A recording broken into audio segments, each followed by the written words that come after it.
Hello friends, I hope this video finds you well. I've not done one of these in a while, and I had something on my mind, so I figured why the heck not.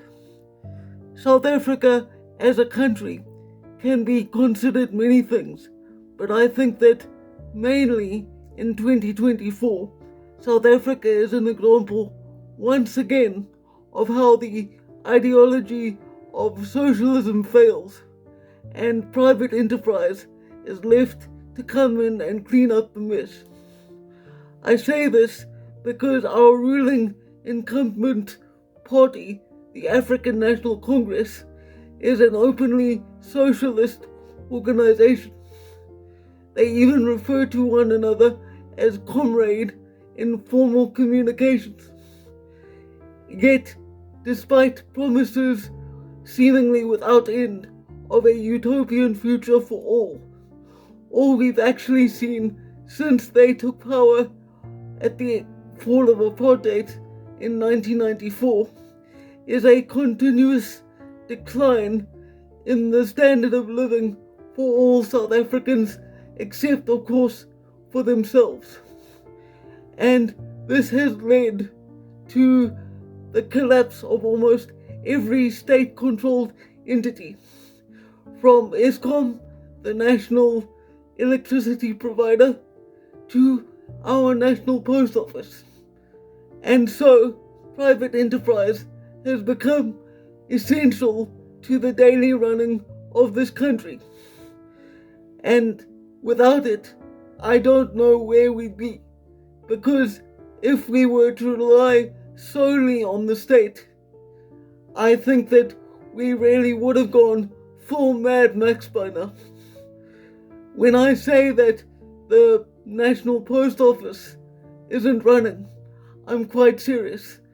My local post office closed a long time ago, several years in fact, and so have several hundred others around the country. If you know anything about South Africa, you will know that at one point, before apartheid was abolished, South Africa was considered one of the greatest generators of electrical power in the world. We were a net exporter at one point. Now, we are lucky if government can keep the lights on at all. And in fact, they have not been able to. So, once again, private enterprise stepped in to generate its own power, firstly to keep itself alive, as in businesses generating their own power for their needs, but whatever is spare or left over is then fed into the grid to support the country as a whole. This is a fairly new development because the South African government has for many years held a monopoly on the production of electrical power and was very hesitant and unwilling to surrender that monopoly. They essentially had to watch it come to the very brink of total collapse before they allowed people to feed external power into the grid on a large scale. And when I say on the brink of total collapse, I mean it. As in periods of 12 hours per day or more where there was no ability to generate power.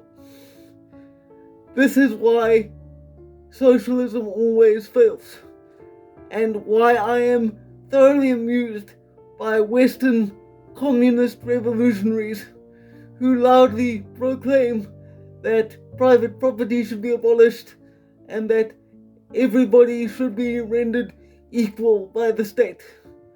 Because when you render everyone equal, you bring everyone down to the lowest common denominator.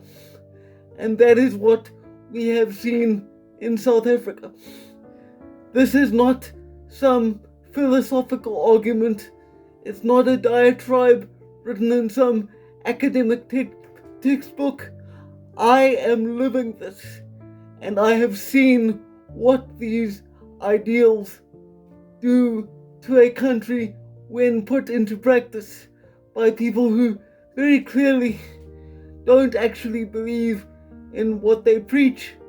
They are simply doing it because it sounds good and gives them moral cover to loot state funds for their own benefit.